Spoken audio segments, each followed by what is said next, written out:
Hello, everyone. Welcome to From the Stump. Today we're going to be talking with Greg Rose. Greg Rose Forestry, an avid member on our forum and an avid member on our Facebook page. So I'm happy to have him on here.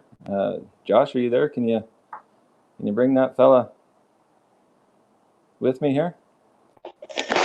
There he is. There he Howdy. is. Greg, welcome to the show, sir. Thank you.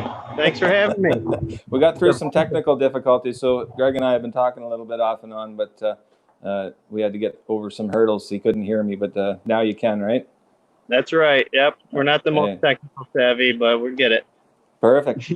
Yeah, exactly. So hopefully we're not alone. I definitely live in that non-tech savvy bubble. I know what I need to know, and that's about as good as it gets for most of it. Yep. How's your Friday going? What are you doing at the mill today, sir? Oh, it's good. I'm out set up on a portable site. As usual, during this time of the year, we like to mill on site, and I got a big cherry log on there right now. And as you can see, it's about a 22-inch diameter cherry, pretty high grade.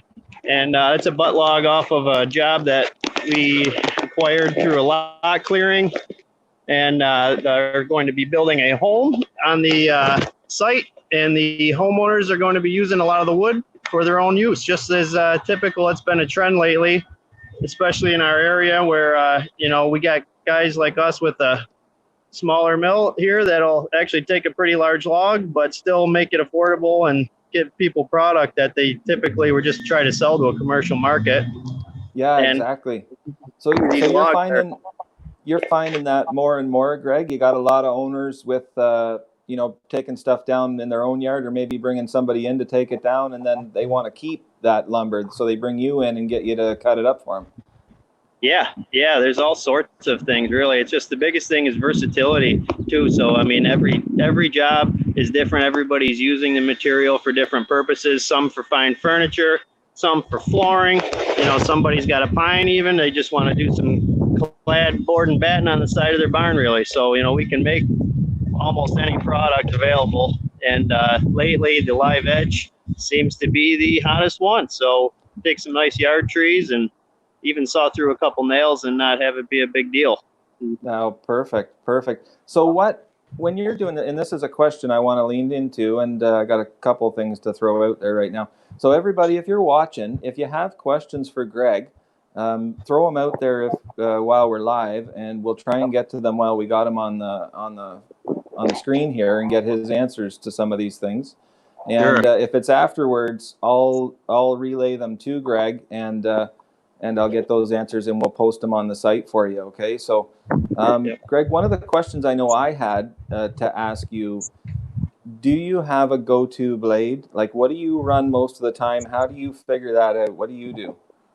Yeah, that's a great question, Trevor, because to me, the bands are almost one of the most important things. It's just like a kitchen knife, really. My wife and my sister-in-law are both chefs by trade, and it really matters on your cuts and anything, meat to wood, really. You want to have a nice sharp blade, chainsaws, everything. So I deal typically with a local guy that I met through a gentleman who owned a Norwood at the exhibition out in Buffalo. That's how I first got a hold of Norwood, and I was able to go try one out right at the exhibition.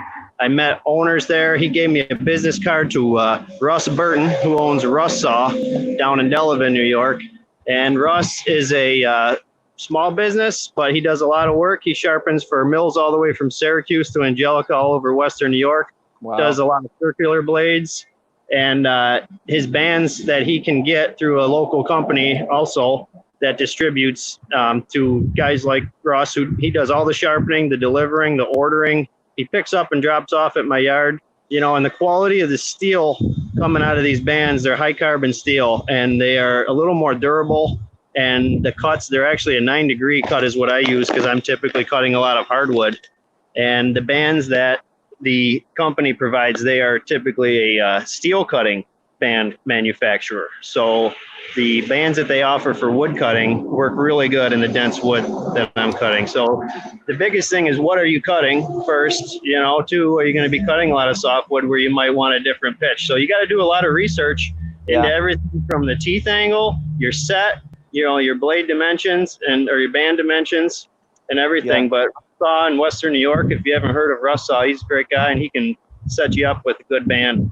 Okay, so just to drill into that a little deeper, so I'm clear what you're saying there. So you're using a 9-degree hook angle, Yes. and then what are you using for pitch? What's your spacing? Are you still 7/8 on that? Yep. And Yep. you're still running a 1 1/4, right? You haven't gone beyond that. Yep, and the set's about 0.26. Okay. So, Okay, so I'm learning something new. I have never talked to anybody that's using that blade that you're talking about right there, and you'll nose that right into the hardest piece of wood you can find. Yeah, and last fall, I cut a shagbark hickory. It was 35-inch diameter tree. It had sat for a year and a half before I got to the log. Typically, I would probably tell somebody no on a job like that, but knowing that, I got over there and I had 2 different style bands, and the one style I had was a 7-degree, more aggressive tooth, and they all were sharp. And I started with the 7-degree, and they were so aggressive for the size of the mill, they were almost a little too aggressive. Right. So it was chattering a lot and shaking the mill a lot. Yeah. So to cut down on a lot of that, I put a 9-degree on, which is set for cutting more dense wood and just a slow speed on the feed wheel, and you can get some nice straight cuts out of those, even full of knots too. Right on. Hey, Greg, we've got a question here from a fella, one of our viewers, actually all the way from Germany. Yes. He's got a question. He wants to know what you do, or how do you avoid getting into because you're always dealing with yard trees or fence line stuff. That's kind of your niche, like your place, you said. How do you avoid hitting this metal, or do you just accept that's something that's going to happen? Well, there's lots of ways to try to avoid it. And one, you can do metal detectors, which I've tried in the past, and those usually help with any surface metal. It's going to be out towards the outer 2 inches, really, which is good to check. Take a wand or just any pretty over-the-counter, ordering metal detector, and they'll tell you if there's anything near the surface, where 80% of the time, that's where the metal's going to be, so you can at least pull stuff out, dig stuff out. Number 2, obviously knowing where your trees are coming from. If they're coming from a yard or even the side of a yard, there's good chances, or old farm hedges, so knowing where your logs are coming from, that, if I'm cutting a tree from a yard, a lot of times if it's a really big old sugar maple, I'm just going to guarantee there could be metal somewhere in there. So the bands, again, back to the bands, using a good quality band with the high carbon steel, or even the bimetal bands that we can also get. The bimetal bands are a little more expensive, but if you're making those big cuts, you put on a more expensive band. That way, if you hit the metal, you can finish your cut. You don't have to back out, waste a piece of wood. You can still do that. So a lot of the thing is just knowing that you're going to hit it, be prepared for it, for one. And another big way would be to take fresh end cuts off your logs before you cut them, because a lot of time iron will soak into wood and it will stain it. So you can have wood such as oak, maple, and they'll have that blue purple stain, and you'll see it if you get to it. Every cut you make on the sawmill, if you don't hit metal, sweep it off. Look for some of that staining. And ash, you'll get a black stain. Sometimes it doesn't turn purple. So every wood reacts differently to the metal. Like cedar, you won't get much at all. So, there's a lot of variables with that too. Really valuable advice that you got right there. And, that's exactly what I share with guys as well on the, if you do happen to switch out to like a bimetal or something like that, you got an expensive blade. And it's not that it's necessarily going to be salvageable after you hit that piece, but it will let you finish the cut most of the time, right? Exactly. And I can show you firsthand here on a piece that I cut 2 days ago, some metal that we actually ran through.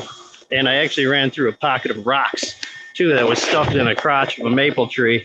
So what happened here with this slab, big sugar maple slab, there was a pocket of rocks right down in here. Something you would never know. There's no way you can prepare for something like that. So when I hit that, I obviously couldn't go any further, no matter what type of band I had. So I backed it out, and we'll just cut that slab in half and still get short value out of it. Right on. Right on. So I got a list of questions. I don't know if we're going to get to them all, but I think you and I talked. Hopefully we do this again later in the season anyway. But one of the questions I wanted to talk to you about is, what led you down the path to becoming a mill owner and doing what you're doing? How did you get there? Well, I got started in the field doing commercial logging, skidding, cutting with chainsaws and cable skidders out here in Western New York, and I learned through a really seasoned conservationist logger of a guy out of Attica, New York, Don By out of By Brothers Logging, and he taught me a lot in the woods. You know, all the hands-on stuff I really needed to know, and I started out in the woods practicing, you know, cutting timber and, you know, seeing what trees would open up on different soil types and aspects and geographic regions in Western New York. And then, you know, when the markets crashed, I went to Paul Smith's College in the Adirondacks, got 2 degrees in forestry because it's something I love. My parents kind of pushed me towards that because they knew I was very into the wood industry in general. So just having the degrees, you know, I learned a lot in college, even though I did a lot of the hands-on in the field. I learned a lot of the strategic methods of harvesting, a lot of the things down to the soil, you know, a lot of aspects and details that I couldn't get just from, you know, experience, or it would take me a lifetime to learn some of the things they taught me there. And I'm sure you probably learned then, you know, before you ever even got your mill, you knew what species might be more difficult to cut than others with that knowledge, right? Yep. And the tension. I learned a lot on tensions of trees, you know, and how that can affect timber. You know, we would do anything. We'd grade logs too. So I learned a lot of the log grading aspect before the lumber grading aspect. So kind of doing it in order, you know, starting from the ground first. And Don had about 60 to 70,000 board feet of lumber that he had saved up his whole business, you know, and he was way ahead of his time. He had 23 different species of anything you can think of. So he kind of sold off, you know, a lot of the lumber, and we learned the non-market timber because we were in the commercial markets, but the wood he had saved that was typically saved from the firewood pile, like we talk about a lot in urban areas, you know, he'd saved that. So he had quite a stash. And, you know, after learning the markets for that stuff and selling it, once the logging industry and the business had to close down eventually, because unfortunately from Don passing away. But other than that, you know, I had a lot of customers still that he had helped me acquire and whatnot through the lumber. So we had no more lumber, and it was either go into the woods again and start hauling it out, or get something that I can process these logs into. And it was no brainer at that point to go with the mill. That's a fantastic story, man. So you literally came from literally the ground up. You started kind of backwards and worked your way into what you're doing, but got all of the base knowledge on the way there. That's fantastic. It's been good so far, and the biggest thing is just taking in every experience and learning from people that have the experience. And remember, it's hard to remember everything. You know, there's things I wish I remember they told me, I'm sure, but yeah. You know. And you know what? One day I find I learned that comes. You don't even know where it came from. You're doing something and you realize you're doing it, and you think, how the heck did I figure out how to do this? But somewhere along the way, one of them old guys showed you, right? And it just happened to stick. Yeah. And that's what I got mill sometimes, you know. Yeah, you gotta figure it out, you know, if you're out on the job and come into a pinch. Yeah, absolutely. We got another question coming in. Somebody wants to know what you use for your lubrication system. And then what kind of feed rate do you put on there for water when you're doing stuff? Okay, well, I can show you that right here on the mill. So up here on the lube system, I use Simple Green. You know, I've tried everything from Murphy's oil soap. I've tried the diesel fuel, you know, and everything I've tried. Simple Green is non-toxic for one, so that's a really big reason why I use it, because when we're on site, you know, if you're over lubed, when you have some pitch wood with a lot of pitch in it, it goes everywhere, you know, so you can't be contaminating anything. So that's the first reason I use that. It's soap. The soap mix in it really helps keep the pitch off of the bands. You know, larch and black locust are two types of wood that I cut quite a bit. And you can see just in that first cut you make, if you hit a pocket of sap or pitch, you know, and you turn that lube up a little, it'll actually clean it right back off the teeth.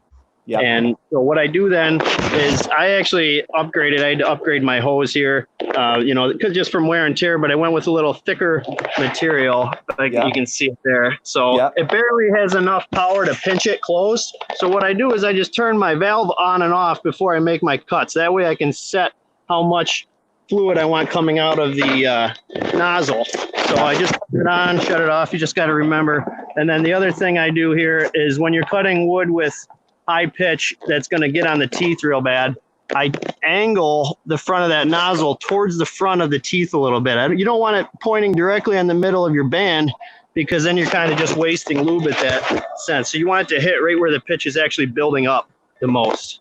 Awesome advice. It's nice to hear. There's so many things you're sharing. That's exactly what I do when I'm cutting. So that's great to hear that from you. Good. I want to ask you, because you deal so much with the bigger, heavier, larger pieces, like, you know, anybody, if you're going on our Facebook site or on our page and you see pictures with Greg, they're always monster logs that the machine's just able to cut. So a couple of questions here pertaining to this is, one, what's your trick for loading them? Okay. Yeah. Two, what can you share with guys that are trying to get these flat cuts when you're making, you know, 28 inches wide and 4 inches thick? Yeah. How do you get them to maintain and be stable and not wave like the ocean?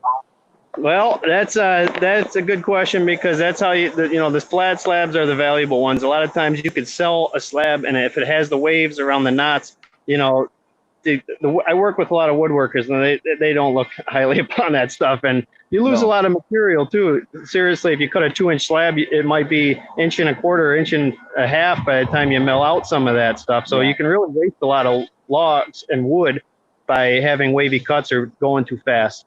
So first off, for loading, I got a 40 horse Massey Ferguson tractor here. It only has a lift capacity of about 1,200 pounds. So that's only about a quarter of the weight of a lot of these logs that we're actually getting up there.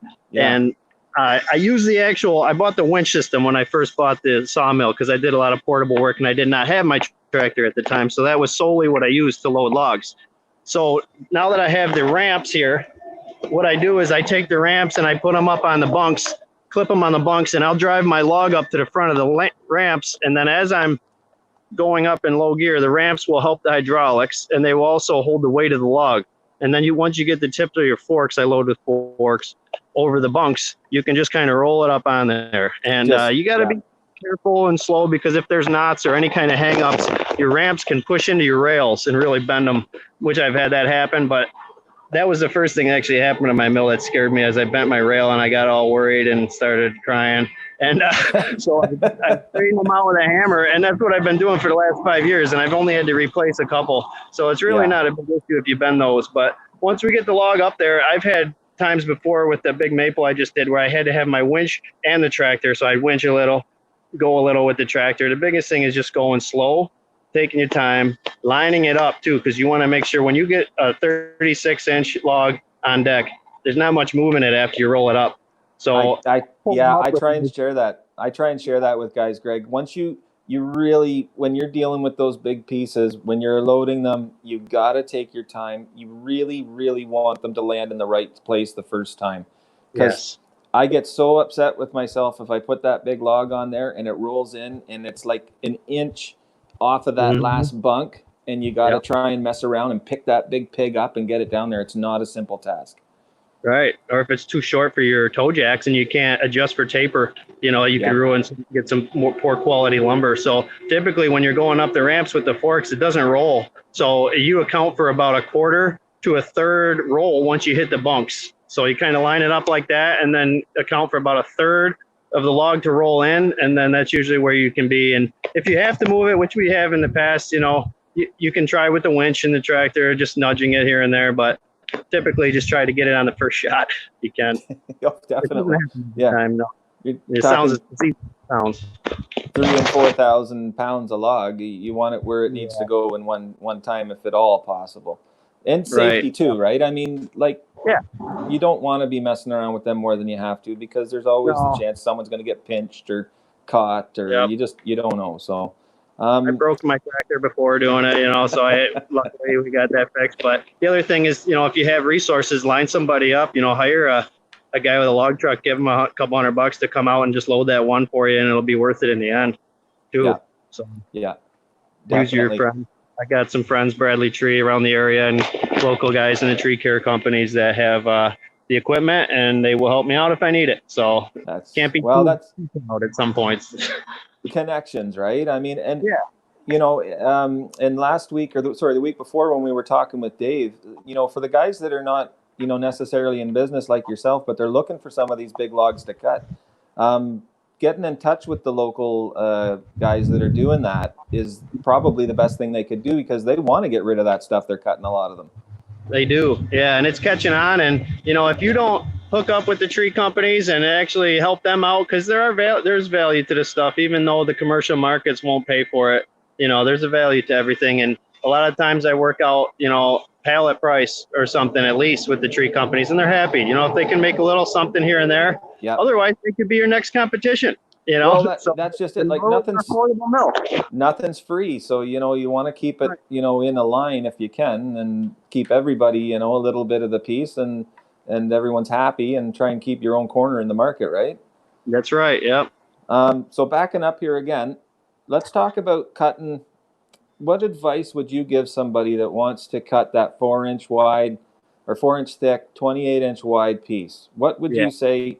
Make sure you do this, make sure you do that. What would you go with there? Well, with the guides on, if you're going to leave the guides on, we can get into the guides off maybe in another time, because that's a whole nother conversation. Yeah, let's leave that one out for now. It's a secret, actually. So, but with the guides on, the biggest thing is lining up your band on the band wheels. So the band is at its sturdiest point, where you might be an 16th or an 1/8 inch off the back of the band wheel.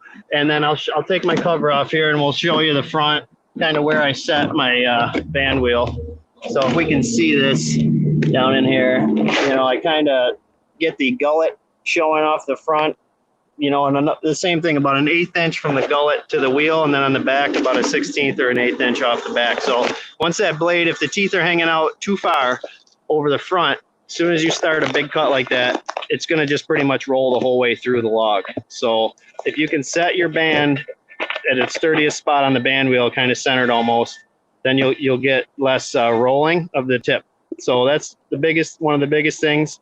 The other thing would be what type of wood you're cutting with your lube, because a big cuts like that, the band will heat up a lot more because all the surface area you're contacting with. So you might want to improve the amount of lube coming out when you're making a big cut like that as well. And then your feed rate is huge too. So just boring into the log slowly and just keeping that feed rate, because you're walking with the mill if it's a manual mill, and even with a automated setup, you're still controlling it. So the biggest thing is knowing when a knot is going to come. Sometimes you can't tell. A few of these cherries we cut were nice and straight, no knots on the outside of the log, but they had a few on the inside. So you could hear, the power curve of the saw. And that's another thing you got to keep in. As you're cutting, you got to hear that power curve, and you got to stay in that power curve. You can't be back up and down out of your power curve where the mill's going, because then you're going to get your wavy cuts as well, too. So staying right in that power curve and trying not to, too fast, too slow is a big deal. Listening to it. Yeah. And again, it's awesome to hear you mention what you're saying, because this is bang on for advice for what I tell guys. Is you got to maintain a consistent speed, and you got to figure out what that is while you're doing it, because the width of the log changes, and that changes your feed rate sometimes depending on how much power you got running your machine. But I tell them sometimes you're pushing as much as you are actually pulling back on it. Like when you approach those moments that you're talking about where there's a big knot there, you got to ease out of that a little bit and reduce the feed rate, or it's going to climb. I call it surfing. It's going to surf it some way or another, right? Yep. It will. Yeah. And the density of the wood, it's a lot to do with that too. And one thing I learned actually on this job, because you're still learning things every day, never think you know it all, is some of these logs they've sat since this spring. So they've sat out a little while, so the ends of the log have dried a little bit, about 2 to 3 inches in from the end. So that changes the density from 2 inches in where the wood is still green. So what I was doing was clipping off the ends of the logs. That way I'm not hitting that different patch of density at the very end and getting a little bit of a rise at the end. Right. So that's fantastic. Now, I was really surprised when we talked earlier in the week, and if you could kind of just give a rough scenario here, but on average, what would say an 8-foot long piece of walnut versus ash big heavy live edge slab. What's that kind of stuff worth? Like how do guys, I guess maybe what I want to ask you is, how does a guy know how to price that stuff, you know? Yeah, well, I'm going to walk into the barn here where we have some already stacked. So bear with me. And Yeah. the biggest thing with that too is your overhead. First off, you know, what do you have into the job? I've got a tractor. I'm a one-man show, you know, so I got myself to pay. I got to fill my tractor up, you know, and I have a truck, trailer. I've got my equipment. You think of your overhead first and what you have into the wood. Did you buy the wood for one, or was it given to you? Obviously, sometimes that doesn't make as big of a deal because it's a lot of work working with it regardless. And once you get over a certain width, too, once you get over that 24-inch width on pieces, then you're at like countertop size slabs that if you go to price out granite or something comparable as a surface, you know, of a table or something, the prices in those can be in the thousands. So we stay affordable knowing that it's not granite and you still got to do some work to it to have it finished. So you look at the other options that people have, you look at your local markets.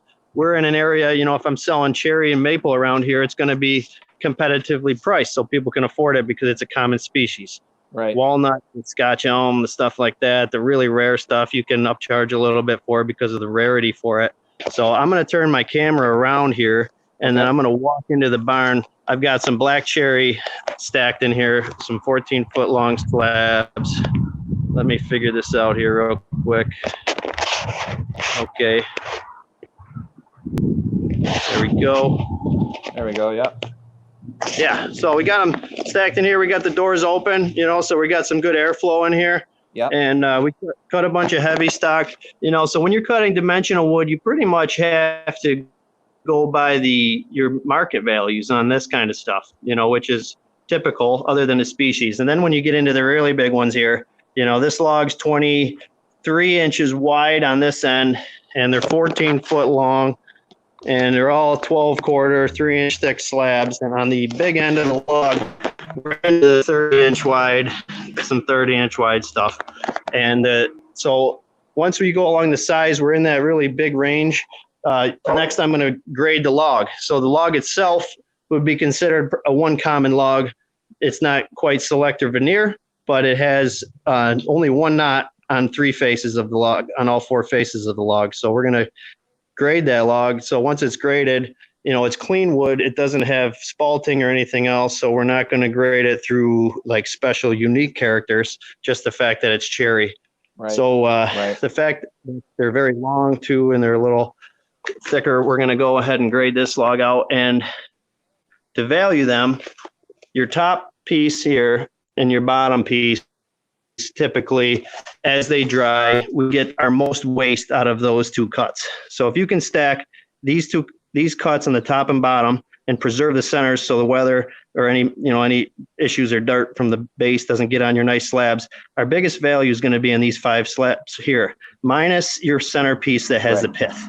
So where your pith is involved, they dry out. Typically, they crack, they check. It's this hollow straw in the very center of the tree. So we put it in there to dry, but typical lumber, the pith is cut out and not dried. So that slab there, you never really know. That one's could be a bonus down the road, whereas in these 4 are probably our nicest slabs here.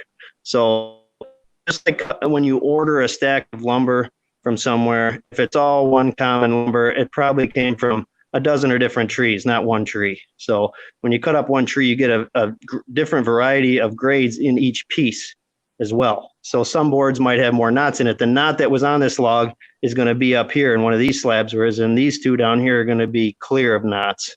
So we might charge a little more for these than we would with the one with the knot. Right on. Okay, well, that's good, man. But thanks you for sharing, because I guarantee there's a whole bunch of guys that are just wondering. I'm learning as much as anybody here, because this is an area of the business that I just don't have any part of. So I appreciate what you're sharing with us here. Sure. Yeah, and it's sometimes just for the character alone of them and the shapes of them. You know, I got the one leaning up there with a neat shape. Some people are just drawn to the different shapes and whatnot. That's sugar maple, so it's a pretty common species. Yeah, like that. But as far as this cherry, that looks like a perfect piece somebody would build a coffee table out of. What we're looking at right there. Oh yeah.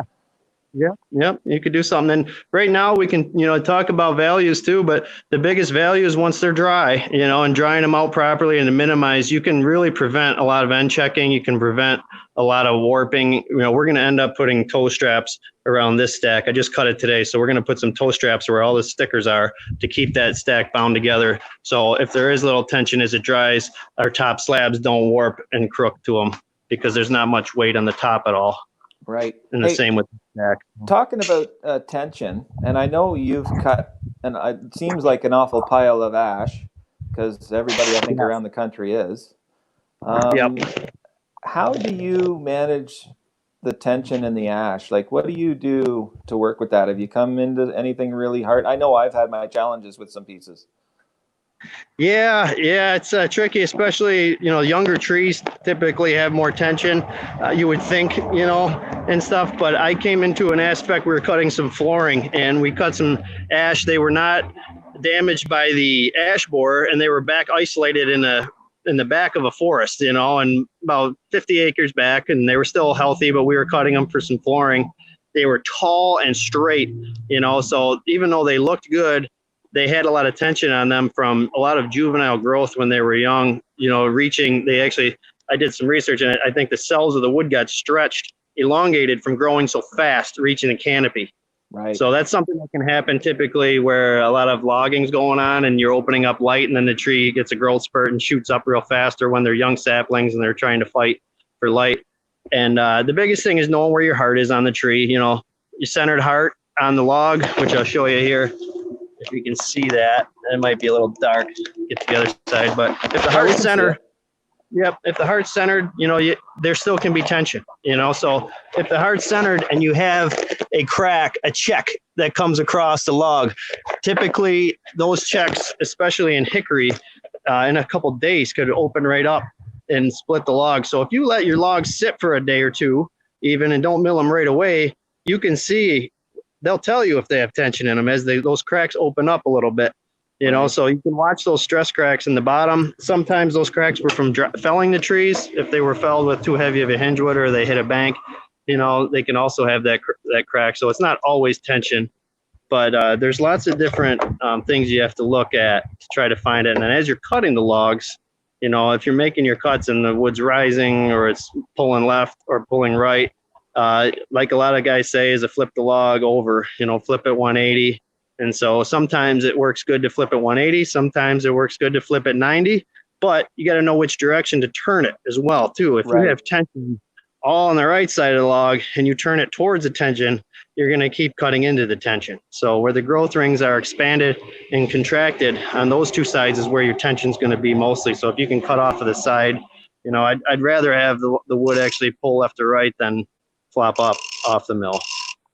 If you, I got a question for you. So if you're felling a tree and you're getting up, to that 14-foot mark and it makes a hook, do you cut to the hook, cut a short log, let the hook happen and then cut it off again? Or do you leave it on there? What's your process with that?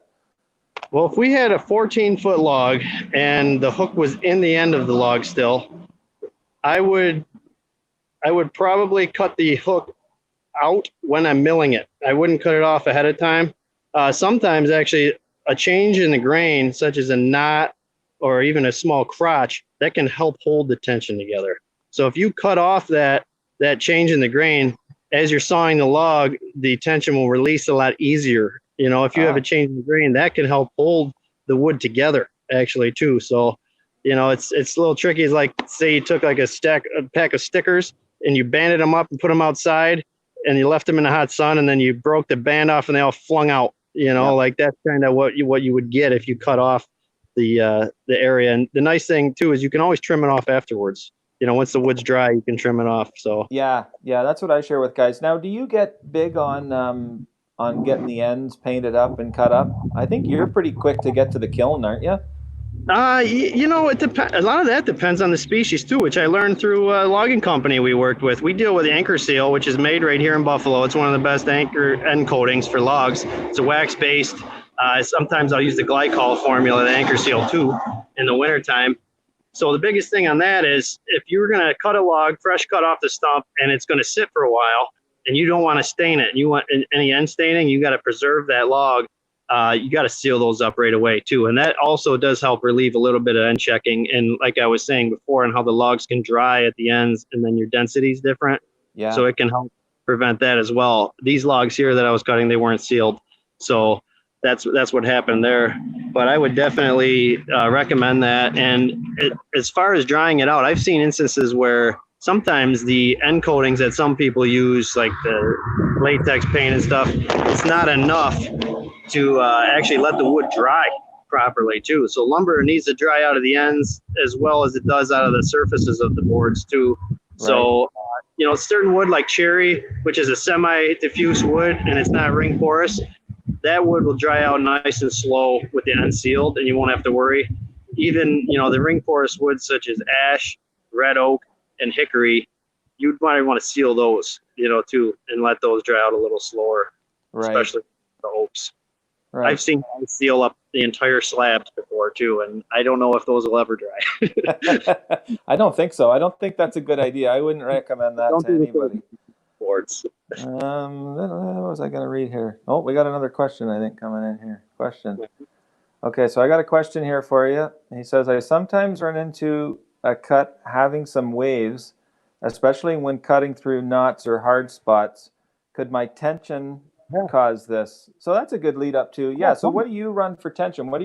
Let's talk about tension. What do you do, Greg?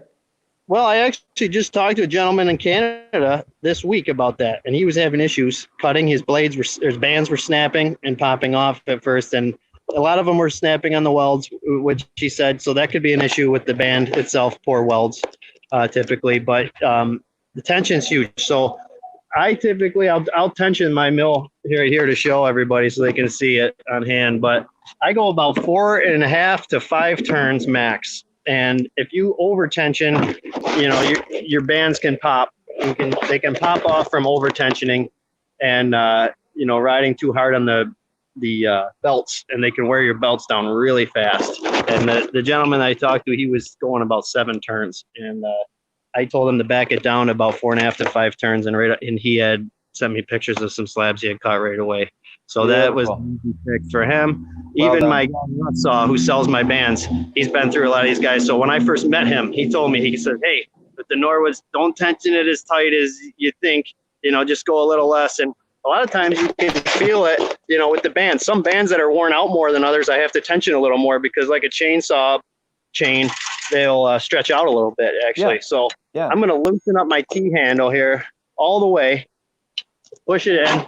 So right now my band wheel is freely spinning and not contacting the band at all.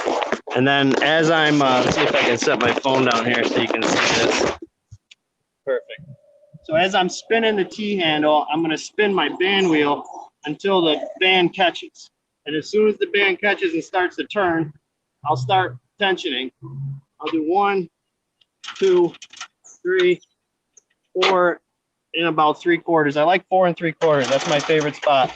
And then I'll roll the wheel around a dozen times, and it's quiet. It's not hitting my guides or anything there. And then it's tensioned enough to where I'm about to make a cut through a 24-inch carry, and it'll be perfect. But keeping your guides, you want to adjust these.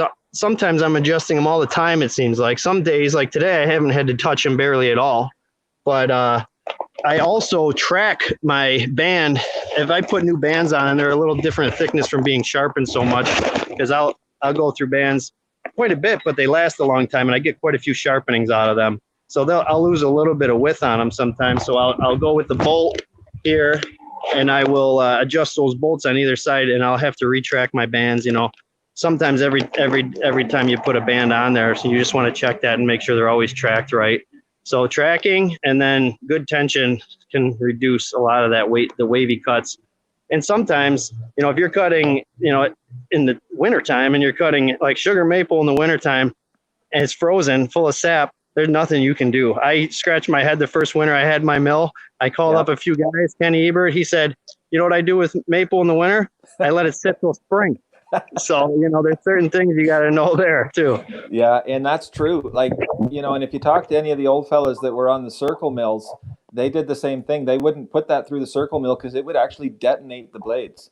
I was told that the knots were frozen so hard that the blades would actually get torn apart while they were spinning, and that's how guys lost their lives and fingers and everything else, right? Yeah. So they're that hard, and that's something it's a learning thing. You got to realize you got to do it, and you got to come to that conclusion, right? Yeah, the directions you're cutting through the knots, if you're cutting through a knot sideways compared to cross grain, Yeah. Sometimes, or as everybody knows, is cutting spruce.